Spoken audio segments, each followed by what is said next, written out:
Hello friends, आप देख रहे हैं DDC academy YouTube channel. Online और ऑफलाइन दोनों क्लासेस साथ में। तो आशा करता हूं कि पिछली क्लास में हमने नवोदय विद्यालय के 11 पार्ट पूरे किए हैं और बढ़िया तरीके से समझ में आया होगा। यहाँ पर मेरे जो ऑफलाइन क्लास वाले जो चुन्नू मुन्नू बच्चे बैठे हुए हैं, इनको तो बहुत बढ़िया तरीके से समझ में आ रहा है।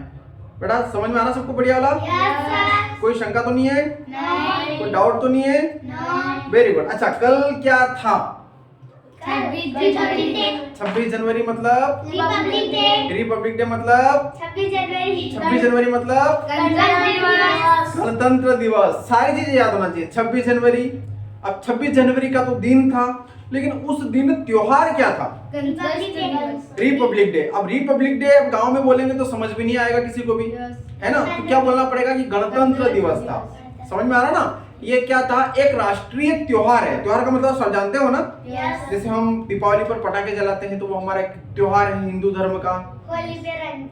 होली पर रंग खेलते हैं और बहुत सारे त्योहार, राखी बांधते हैं, नाग पंचमी आती है, नवरात्रि आती है, गणेश चतुर्थी आती है। हमारे हिंदू धर्म में बहुत सारे त्योहार हैं। पूर्णिमा को भी हम त्योहार के रूप में मानते हैं, अमावस्या को भी मानते हैं, 11 के दिन हमारी मम्मी बहन उपवास रहती हैं, है ना? सोमवार के दिन जो महादेव जी का उपवास रहती है। तो इस प्रकार से त्योहार आते रहते हैं। तो कल क्या था? गणतंत्र दिवस था। 26 जनवरी के दिन गणतंत्र दिवस आता है और पूरा भारत देश एक साथ सवेरे के समय पर शोभा यात्रा निकालते हैं, गांव में रैलियां निकालते हैं, अपने सांस्कृतिक कार्यक्रम होते हैं, बच्चे कविताएं बोलते हैं, राष्ट्रगीत बोलते हैं, राष्ट्रगीत के ऊपर डांस होते हैं। होते कि नहीं होते हैं? तो कल वो था और सभी लोग बहुत अच्छे अच्छे लग रहे थे। मैंने देखा है बाहर आकर के अलग अलग स्कूलों का, है ना, बहुत शानदार शानदार नारे लगा रहे थे, तो अच्छा लगा।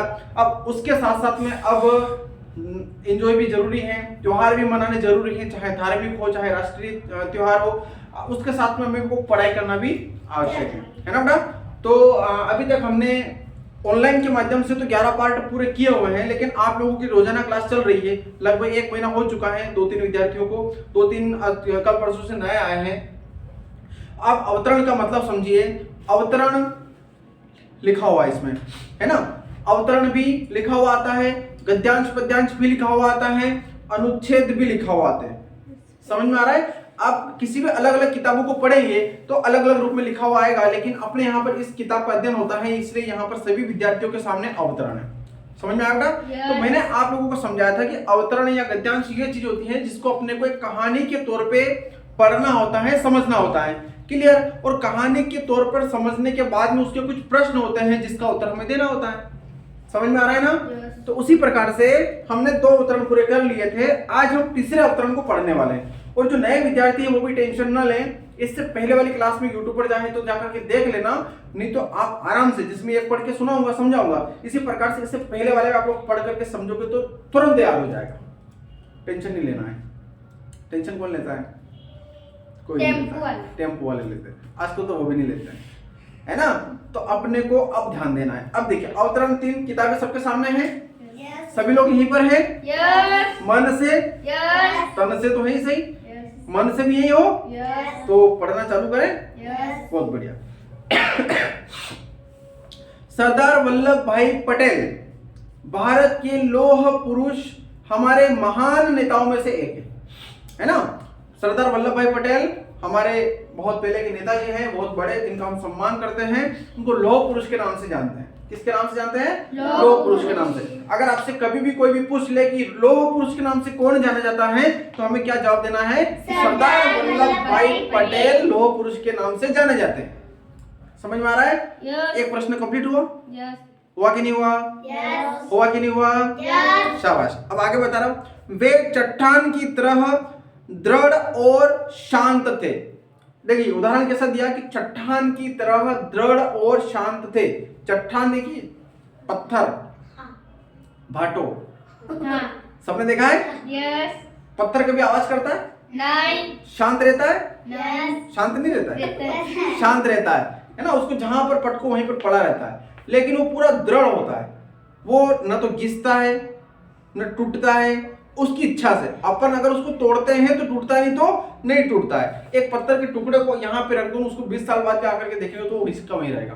तो सरदार वल्लभ भाई पटेल के बारे में बताया गया है कि सरदार वल्लभ भाई पटेल को लौह पुरुष के नाम से जाने जाते हैं और वे पत्थर के समान दृढ़, है ना, यानी कि स्थिर, दृढ़ और शांत थे। शांत से मतलब यूं बिना काम से पॉकेट की बातें नहीं करना है ना, कुछ बोलते हैं ना, लड़ बलड़ बोलते रहते हैं, तो उनका शांत स्वभाव था। समझ में आ रहा है? समझ में आ रहा है कि नहीं आ रहा है? यस। चलिए आगे चलते हैं। सरोजिनी नायडू ने एक बार एक ऐसी लोह की आभूषण रखने वाली संदूकची से उनकी तुलना की जिसमें कि एक अनगढ़त हीरा रखा हुआ हो, है ना। सरोजिनी नायडू ने एक बार क्या किया, लोहे के आभूषण रखने वाली, है ना, सामान जो होता है ना, जिसे अपने पेटी बोलते हैं, अपन उसको अटैची बोलते हैं, पेटी बोलते हैं, तो आभूषण रखने वाली संदूक।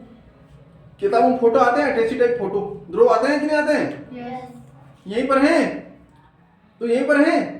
हाँ, यहीं से समझाओ क्या यहाँ पर है? संदूक, संदूक यहाँ पर नहीं है, तुम तो यही हो ना, शाबाश। संदूक देखिए कहीं पर, पेटी, अटैची, मम्मी की कपड़ा भरवा की पेटी, सामान रखवा की पेटी देखिए। अब मांडा को सीजन चल रहा है, अब जो अपने घर परिवार से बहना वहां के ससुराल जागा तो वहां के 100 डाइचा में पेटी देवे देवे के देवे क्या के लिए देवे कि सामान भरवन रहते देवे देवे नहीं, उसी की बात कर रहा हूं मैं, है ना। तो उसी वही लिखी हुई है, संदूक भी बोलते हैं उसको, छोटी, है ना, बड़ी पेटी नहीं, बड़ी फतन पर वाली छोटी संदूक ची मतलब छोटी पेटी, उनकी तुलना, हाँ खजाना। चलिए आगे चलते हैं। तो संदूकची से उनकी तुलना की जिसमें एक अनगढ़त हीरा रखा हुआ, अनगढ़त से मतलब उसकी बहुत कीमत हो, है ना। वे पंडित नेहरू की तरह स्वप्न दृष्टा नहीं थे, वे एक दृढ़ यथार्थवादी और एक क्रियात्मक मनुष्य थे, यानी कि काम करने वाले, है ना, यानी कि किसी भी बात को अगर बोल दिया, किसी भी जुबान को अगर दे दिया, है ना, यानी कि कोई भी वचन अगर दे दिया तो उसको पूरी तरह से निभाने वालों में से थे। आगे बता रहा है कि गांधी जी के बाद भारत की स्वतंत्रता और राजनीतिक एकता को बनाए रखने में वे महान निर्माताओं में से एक थे, है ना। गांधी जी के बाद यानी प्रथम नंबर पर हमारे भारत देश की आजादी के लिए किसका श्रेय जाता है? गांधी जी को जाता है, महात्मा गांधी। कल बोल रहे थे ना, महात्मा गांधी की जय बोल रहे थे ना, उसी प्रकार महात्मा गांधी के बाद में स्वतंत्रता। अच्छा, स्वतंत्रता किसको बोलते हैं बेटा? स्वतंत्र, है ना, अपनी मर्जी के मालिक, हमें अपना काम करने के लिए किसी दूसरे को नहीं पूछना पड़ता है, वो हमारी स्वतंत्रता होती है। समझ में आ रहा है ना? कैसे? पापा ने अपने को 10 रुपए दिए, ठीक है, अब 2 लड़के हैं जैसे कि, या 2 भाई समझ लो, पापा एक ही है ना। अब 2 लड़के हैं, दोनों को पापा ने 10-10 रुपए दिए। अब एक लड़के से बोला कि जो तू जाए काम कर, 5 रुपए का चॉकलेट लेके आ जाना और 5 रुपए के बिस्किट लेके आ जाना। लेकिन उस लड़की को वो दोनों चीजें पसंद नहीं है। समझ में आ रहा है? तो एक प्रकार से उसको स्वतंत्रता नहीं है, यानी वो उसकी मर्जी की चीजें नहीं खा सकता। समझ में आ रहा है? तो उसको स्वतंत्रता किससे नहीं है? उसके पापा से। और उसी के पापा ने उसके भाई को 10 रुपए दिए, बोला जा बेटा तेरी मर्जी पड़े वो खा ले। तो वो क्या करेगा? उसकी मर्जी, जो इच्छा होगी वो खाने की वही खाएगा ना। तो उसको स्वतंत्रता है कि वो कुछ भी खा सकता है, 10 रुपए लेकर के वो कुछ भी खा सकता है कि नहीं है?